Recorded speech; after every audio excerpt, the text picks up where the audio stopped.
So February is the month for love, relationship, right? So instead of talking about the traditional Valentine's Day, let's talk about relationship around us. Let's recognize people around us, from family, friends who have been caring and supporting us all throughout, mentors, your bosses, your own teammates, from where you were able to draw inspiration. Some transformation happened because of these people. Let's also recognize one more person in our life, one very important person, most underrated, unrecognized. That person comes with us as a constant companion. It's just that we don't talk to them quite often. Their relationship is the only thing you can count on, even when you don't have anybody in this world. I'm talking about the relationship within ourselves, self-love. Let's talk about self-love and how I have realized the importance of it. Let me share with you an incident. 4 years back, I was in a EQ coaching environment. By then, I completed 2 levels of EQ.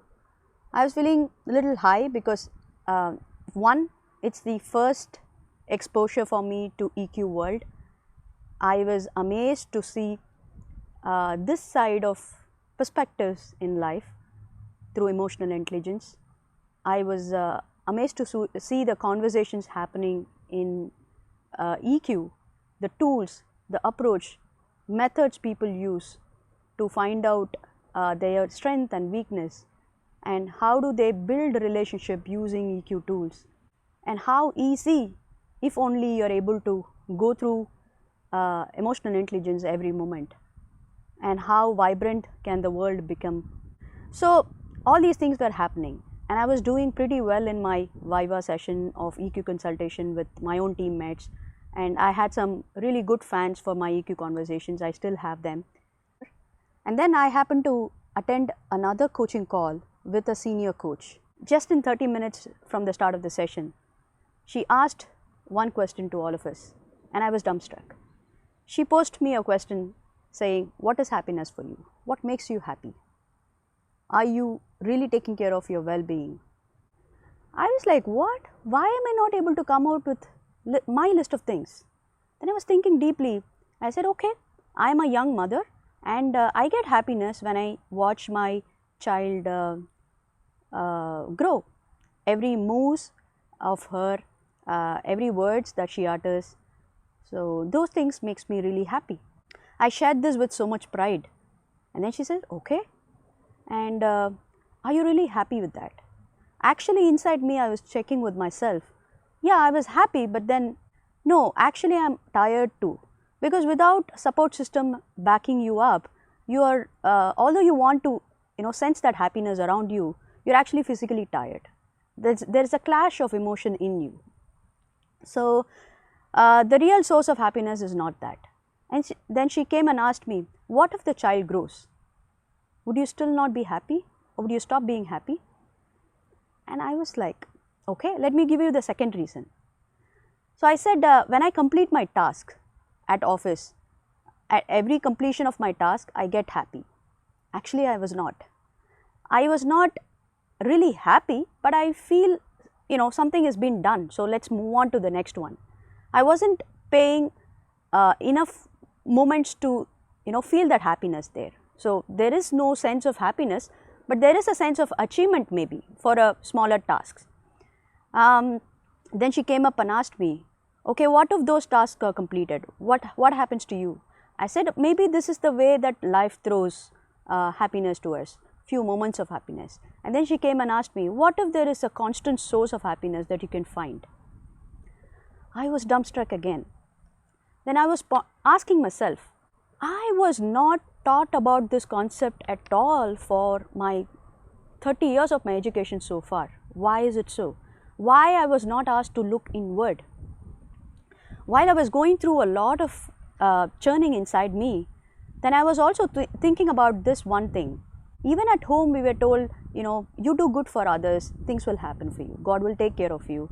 When you're upset, you talk to others because you have good friends. You have good people to show you that support and care. Why would I have to stand near the mirror and talk to myself? Am I a mental case or something? Then she came and asked me, okay, tell me what's your score, what's your measure in your report? I said I was doing pretty well except for one competency where I'm not sure, I wanted to ask you a clarification why this is showing low. She asked me which component. I said empathy. I am confident because I got through the EQ live sessions, and I also have a good associations with around me, with friends or people around me in my neighborhood. So I never felt that I was doing something, somewhere I was doing something little low that I have to address it. And then she came up and asked, okay, now that you have a good relationship with others, do you think you have a good relationship within yourself? Maybe that is why the scores are low. Then that's when she opened up, she said, there are two measures to empathy in emotional intelligence. So one is empathy for others, another one is for self. Then suddenly my bulb went on. This is why my scores were low. This is the area that I have to address immediately. Because so far I've been doing a lot of goal setting. For 14-15 years I was working with corporate. I only know all that concepts that I learned in personal development through my corporate exposure and training. I never did any learning exclusively for my personal goals. Only at that moment I got to know that I have to do something for my needs, my aspirations, my passion. So I'm talking about self-love. So from there on I started learning about vision board. I have a vision board for this year created. It's up there in my desk. I always get to see my vision board. I had to spend a huge amount of money and time to learn these concepts. If only I had knew relationship within yourself is also equally important for you to rise up in life. So self-love is taking care of your needs, aspirations without compromising your well-being to please others. Self-love can mean something different for each person because we all have different ways to take care of ourselves. So in the following episodes, I am going to give you challenge for 21 days straight off. I am going to be talking about concepts to develop that self-love in you. If you are a hard nut like me, where you did not know the methods, the ways to develop that ability in you to love yourself, this is for you. If you already know this concept, why don't you just tag somebody else whom you think it could be beneficial, or you may want to redo it again along with me, because I'll be doing this exercise with each one of you along with you through videos. So from tomorrow onwards, I'll be sharing with you episodes on self-love, different ways, different concepts, different methods, how you can invoke your well-being through best strong relationship within yourself. So until I see you in the next episode, watch out TOT series and stay safe. Bye-bye.